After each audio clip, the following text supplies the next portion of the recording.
मैं रमाकांत सिंह, आप सभी लोगों का हमारे YouTube चैनल द पाठशाला पर हार्दिक स्वागत है। तो बच्चों, आज के क्लास में हम क्लास 12 के रसायन विज्ञान से संबंधित जैव अणु नामक एक इंपॉर्टेंट चैप्टर से संबंधित इंपॉर्टेंट ऑब्जेक्टिव क्वेश्चन करेंगे। ये क्वेश्चंस जो है आपके बोर्ड एग्जाम में आने की प्रबल संभावना बन रही है। जैव अणु से ऑब्जेक्टिव क्वेश्चन बहुधा बोर्ड एग्जाम में पूछे जाते हैं, तो जो भी क्वेश्चन 2026 में पूछे जाने की संभावना है उन प्रश्नों का हम संग्रह लेकर के आए हैं आप लोगों के लिए। तो अगर आप भी चाहते हैं कि आप बोर्ड एग्जाम में केमिस्ट्री में अच्छा स्कोरिंग कर लें, तो इसके लिए ये ऑब्जेक्टिव क्वेश्चन आपके लिए बहुत ही ज्यादा उपयोगी साबित होने वाले हैं। तो आप हमारे साथ अंत तक जुड़े रहें ताकि आपको आज के क्लास से अधिक लाभ मिल सके। तो बच्चों, आज की क्लास को हम प्रारंभ करते हैं बिना विलंब किए हुए। ध्यान दिया जाए, यहां पहला क्वेश्चन है, प्रोटीन की हेलिकल संरचना निम्नलिखित में किसके द्वारा स्थायी होती है। प्रोटीन के हेलिकल संरचना की बात हो रही है। हेलिकल संरचना, ध्यान देंगे, प्रोटीन जो है, प्रोटीन किससे बना होता है बाबू? एमिनो अम्ल से। किससे बना होगा? एमिनो अम्ल से। एक एमिनो अम्ल का NH समूह दूसरे एमिनो अम्ल के CO समूह द्वारा एक बॉन्डिंग करता है। वह बॉन्डिंग जो है हाइड्रोजन बंधन होता है। कौन सा बॉन्डिंग करता है? हाइड्रोजन बंधन के द्वारा जुड़ा रहता है। अतः हम कहेंगे कि किसके द्वारा यह स्थायी होता है? हाइड्रोजन बंधन के द्वारा। सही ऑप्शन यहां क्या होगा? डी सही होगा। डी सही ऑप्शन है। किसके द्वारा? हाइड्रोजन बंधन के द्वारा। हाइड्रोजन बंधन के द्वारा। निम्नलिखित में कौन कीटोहेक्सोज है? कुछ ऑप्शन दिए गए हैं, आपको बतलाना है कि इसमें कीटोहेक्सोज कौन है। यह प्रश्न बोर्ड एग्जाम 2021 में पूछा गया है। 2021 में बोर्ड परीक्षा में पूछा गया प्रश्न है कि कौन कीटोहेक्सेज है। विकल्प दिया ग्लूकोज, फ्रक्टोज, सुक्रोज और स्टार्च। देखिए यहां सही ऑप्शन फ्रक्टोज है। कारण यह है कि फ्रक्टोज में कार्बन परमाणु की संख्या 6 होती है। कार्बन परमाणु की संख्या 6 होती है, साथ ही साथ इसमें कीटो ग्रुप भी पाया जाता है। अतः हम इसे कीटोहेक्सोज भी कह सकते हैं। कीटोहेक्सोज कौन है? फ्रक्टोज को कहेंगे। विटामिन जो खून को स्कंदित होने में मुख्य भूमिका निभाता है। 2024 की परीक्षा में पूछा गया है, कौन सा विटामिन है जो कि ब्लड को स्कंदित होने में मुख्य भूमिका निभाता है? तो वह विटामिन के होता है। विटामिन के जो है खून को स्कंदित नहीं होने देता है। अगर विटामिन के की कमी हो जाए तो रक्त का थक्का नहीं बन पाएगा। यह रक्त थक्का बनाने में सहायक होता है। यहां सही ऑप्शन होगा विटामिन डी। विटामिन के, डी ऑप्शन सही है।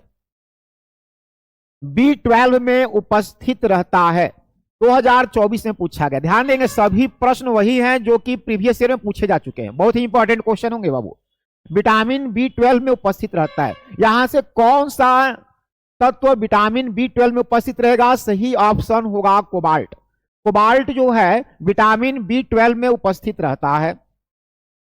विटामिन ए को क्या कहते हैं? विटामिन ए का नाम क्या है? एस्कॉर्बिक अम्ल, रेटिनॉल, कैल्सीफेरॉल या टोकोफेरॉल। विटामिन ए को रेटिनॉल कहा जाता है। विटामिन ए को क्या कहते हैं?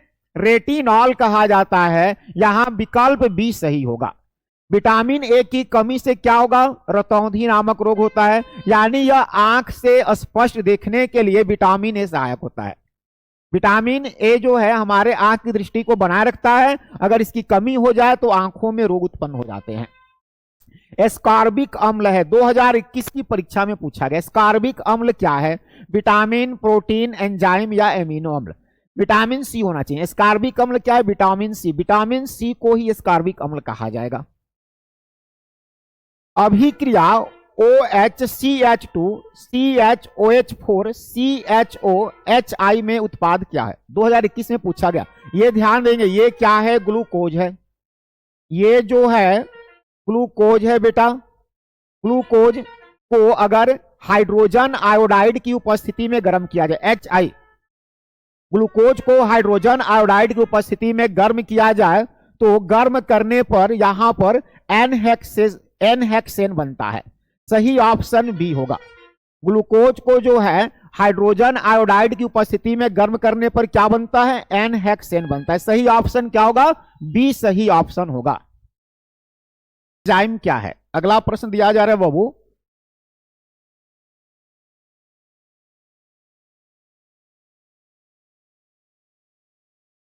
हाँ ध्यान देंगे। अगला प्रश्न है एंजाइम क्या है। 2021 के परीक्षा में पूछा है कि एंजाइम क्या है। विकल्प है कार्बोहाइड्रेट है, लिपिड है, प्रोटीन है, इनमें से कोई नहीं। एंजाइम क्या है भाई, किस क्या चीज है। एंजाइम जो है प्रोटीन होते हैं। एंजाइम क्या है, प्रोटीन है। एंजाइम जैव अणु होते हैं, सभी एंजाइम जो है जैव अणु होते हैं।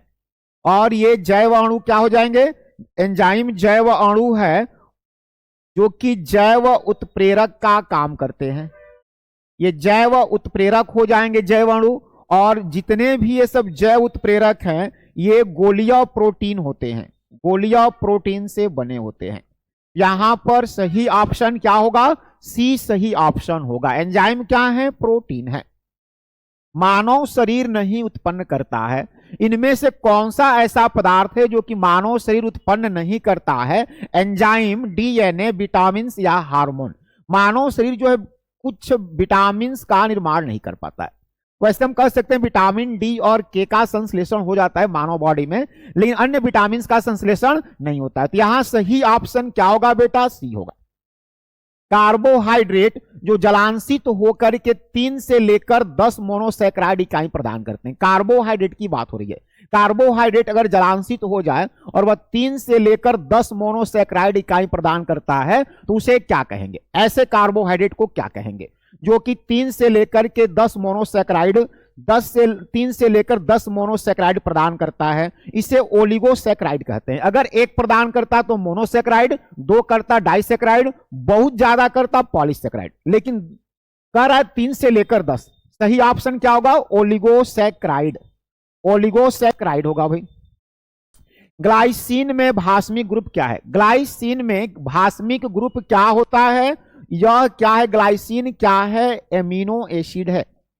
एमिनो एसिड है। इसमें भास्मिक ग्रुप NH2 होता है। सही ऑप्शन होगा NH2। सेल्यूलोज के पूर्ण जल अपघटन पर क्या प्राप्त होता है। सेल्यूलोज जो है पौधों की कोशिकाओं में पाया जाता है। कोशिका भित्ति में, पौधों की कोशिका भित्ति में पाया जाता है सेल्यूलोज। तो ये सेल्यूलोज पौधों की कोशिका भित्ति में पाया जाता है। इसका जल अपघटन करने पर क्या प्राप्त होगा, डी ग्लूकोस प्राप्त होगा। डी ग्लूकोस इसका मोनोमर होता है। सेल्यूलोज का मोनोमर क्या होता है, डी ग्लूकोस होता है। सही ऑप्शन सी होगा।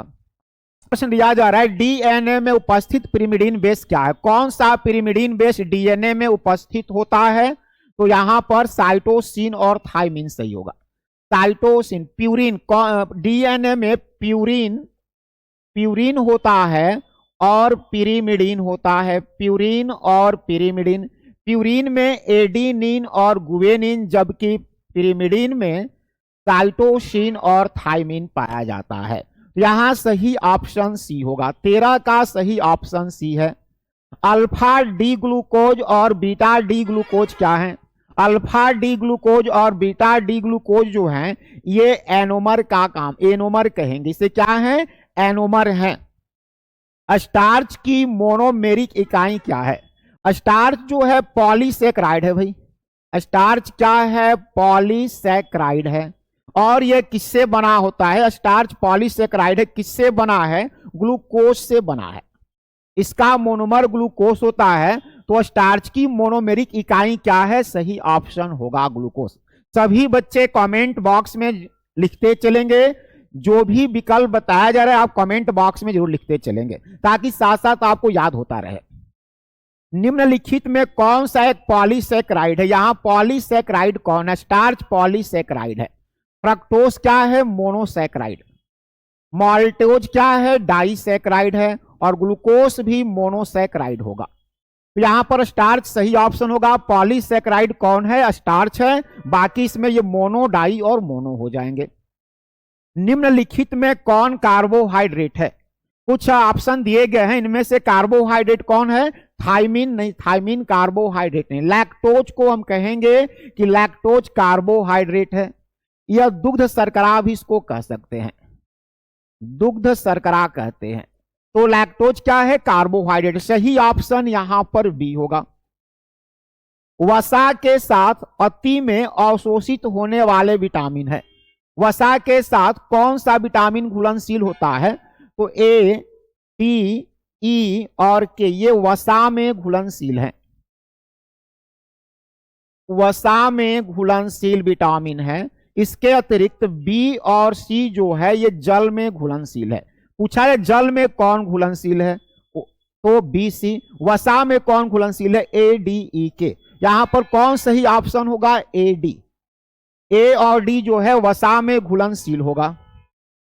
अगला कौन सा अंग फाइट तथा फ्लाइट अंग है, फाइट लड़ो, लड़ो या उड़ो, लड़ो या उड़ो, एड्रीनेलिन होगा। एड्रिनल ग्रंथि से स्रावित होने वाला जो हार्मोन है उसको कहा जाता है लड़ो या उड़ो। सही विकल्प यहां ए होगा बेटा, सही विकल्प ए होगा। प्रोटीन में पाया जाने वाले एमिनो अम्ल जिन्हें मानव शरीर संश्लेषित करता है, 20 प्रकार के एमिनो अम्ल होते हैं, 20 प्रकार के एमिनो अम्ल होते हैं जिससे कि प्रोटीन का निर्माण होता है। प्रोटीन बनाने के लिए 20 प्रकार के एमिनो अम्ल की आवश्यकता होती है, जिसमें 10 एमिनो अम्ल ऐसे हैं जो कि मानव शरीर खुद बना लेता है, इसको हम अनावश्यक कहते हैं, अनावश्यक एमिनो अम्ल। और 10 एमिनो अम्ल जो है शरीर नहीं संश्लेषित करता है, ये बाहर से भोज्य पदार्थ के द्वारा प्राप्त किए जाते हैं, इन्हें हम आवश्यक एमिनो अम्ल कहते हैं। यहां पूछा गया प्रोटीनों में पाए जाने वाले एमिनो अम्ल जिन्हें मानव शरीर संश्लेषित कर सकता है, तो कितने होंगी उनकी संख्या, 10 होगी। सही ऑप्शन क्या होगा बेटा, बी सही है, 10 होगा। निम्नलिखित में से किस परीक्षण का प्रयोग प्रोटीन के लिए नहीं किया जाता है, प्रोटीन के लिए किसका प्रयोग नहीं करेंगे, यहां सही ऑप्शन होगा मोलिस परीक्षण। कार्बोहाइड्रेट के लिए किया जाता है, किसके लिए, कार्बोहाइड्रेट के लिए किया जाता है। इसका जो है प्रयोग जो है प्रोटीन के लिए नहीं किया जाएगा। सही ऑप्शन यहां बी होगा बेटा। निम्न में से प्यूरिन व्युत्पन्न है, इनमें से कौन सा प्यूरिन व्युत्पन्न है, साइटोसिन, गुवेनिन, यूरेसिल या थायमिन। प्यूरिन में कौन कौन होता है, एडिनिन और गुवेनिन। कौन यहां प्यूरिन है, देखेंगे एडिनिन या गुवेनिन। सही ऑप्शन क्या होगा, गुवेनिन सही ऑप्शन है, विकल्प बी करेक्ट होगा। शरीर प्रश्न है, शरीर में संश्लेषित हो सकने वाला एमिनो अम्ल। अभी हमने पढ़ा कि कुछ एमिनो अम्ल शरीर में संश्लेषित होते हैं और कुछ शरीर में संश्लेषित नहीं होते हैं। कौन यहां पर ऐसा है जो शरीर में संश्लेषित हो सकता है, विकल्प दिया गया लाइसिन, हिस्टिडीन, वेलिन, एलानिन। तो एलानिन जो है शरीर में संश्लेषित होता है, इसे हम अनावश्यक कहेंगे, अनावश्यक। शरीर में संश्लेषित हो रहा है, अनावश्यक कहेंगे। ये शरीर से संश्लेषित नहीं होते, इन्हें क्या कहेंगे, आवश्यक कहा जाएगा, इन्हें आवश्यक कहा जाएगा। अल्फा एमिनो अम्ल जिसमें एरोमेटिक पार्श्व श्रृंखला होती है, कौन से ऐसे अल्फा एमिनो अम्ल हैं जिनमें की एरोमेटिक पार्श्व श्रृंखला होती है, प्रोलीन इसमें नहीं होता है, टायरोसिन यहां पाया जाता है। सही ऑप्शन बी है। देखिए ट्रिप्टोफेन भी सही है, यहां दो सही ऑप्शन दे दिया गया है। टायरोसिन और ट्रिप्टोफेन इन दोनों में एरोमेटिक पार्श्व श्रृंखला होती है। चलिए अगला प्रश्न देखेंगे, वह कार्बोहाइड्रेट जो मनुष्य के पाचन तंत्र में नहीं पचता है, इनमें से कौन सा कार्बोहाइड्रेट है जो मनुष्य के पाचन तंत्र में नहीं पचता है, स्टार्च पच जाता है, सेल्यूलोज कहेंगे। यह पौधों की कोशिका भित्ति में पाया जाता है और यह जो है मनुष्य के पाचन तंत्र में पचता नहीं है। सही ऑप्शन बी होगा। प्रोटीन का प्रमुख संरचनात्मक लक्षण क्या है, इनमें से कौन सा लक्षण प्रोटीन का प्रमुख संरचनात्मक लक्षण है, ईथर बंधन, एस्टर बंधन, पेप्टाइड बंधन, सभी। यहां सही ऑप्शन होगा पेप्टाइड बंधन। पेप्टाइड बंधन, दो एमिनो अम्ल आपस में एक दूसरे से जब जुड़ते हैं तो वहां पेप्टाइड बंधन का निर्माण होता है। सही ऑप्शन होगा सी। निम्नलिखित में कौन सा प्रोटीन नहीं है, सिंग, पंख, ऊन, डीएनए। ध्यान देंगे ये सब प्रोटीन है, कीरेटिन नामक प्रोटीन है। पंख, सिंग और ऊन जो है ये प्रोटीन है, ये पूछा गया प्रोटीन नहीं है, यहां सही ऑप्शन डी होगा, डीएनए। डीएनए जो है प्रोटीन नहीं है। विटामिन बी2 का रासायनिक नाम क्या होगा, विटामिन बी2 का रासायनिक नाम क्या होगा, रेटिनॉल, एस्कॉर्बिक अम्ल, राइबोफ्लेविन, फाइलोक्विनोन। सही ऑप्शन सी है, राइबोफ्लेविन हो गया। क्या होगा बाबू? राइबोफ्लेविन सही होगा। ग्लूकोज में किरैल कार्बन की संख्या कितनी होती है, यानी असममित कार्बन परमाणुओं की संख्या कितनी होती है ग्लूकोज में? सही ऑप्शन सी होगा। ग्लूकोज में 4 असममित कार्बन परमाणु होते हैं। स्टार्च के जल अपघटन पर प्राप्त होता है। स्टार्च का अगर जल अपघटन कराया जाए तो क्या प्राप्त होगा? तो स्टार्च के जल अपघटन करने से, स्टार्च का जल अपघटन करने से क्या प्राप्त होता है बेटा? यहां सही ऑप्शन देखना है आपको। स्टार्च का जल अपघटन करेंगे तो क्या प्राप्त होगा? तो स्टार्च के जल अपघटन से ग्लूकोज प्राप्त होगा कि फ्रक्टोज प्राप्त होगा, या ग्लूकोज और फ्रक्टोज दोनों प्राप्त होंगे, या सुक्रोज प्राप्त होगा? तो यहां सही ऑप्शन है ग्लूकोज, क्योंकि स्टार्च जो है, स्टार्च क्या है? पॉलीसैकराइड है। स्टार्च पॉलीसैकराइड है। और इसका मोनोमर क्या होता है? मोनोमर यानी एकलक, इसका मोनोमर ग्लूकोज है, यानी कि ग्लूकोज के अनेकों परमाणु आपस में मिलकर के स्टार्च का निर्माण करते हैं।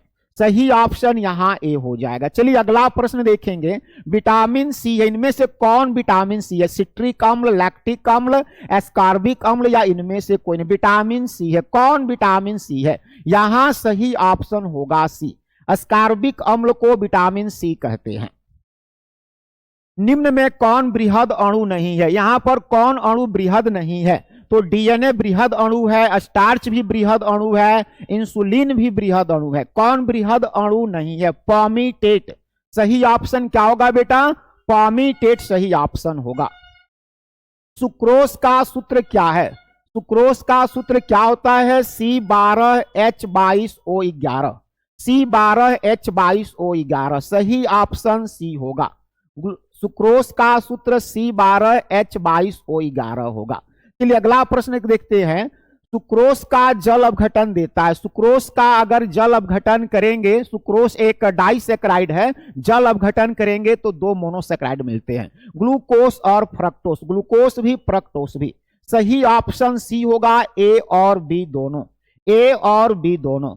तो बच्चों आज के क्लास में हमने जैव अणु चैप्टर से संबंधित इंपॉर्टेंट ऑब्जेक्टिव क्वेश्चन किया। ये प्रश्न जो है आपके एग्जाम में आने की संभावना बन रही है। इन प्रश्नों को आप एक बार फिर से रिवीजन जरूर कर लेंगे ताकि आपका एग्जाम बेस्ट से बेस्ट हो सके। आप लोग घर पर रहें, मेहनत करते रहें और मन लगाकर पढ़ाई करते रहें।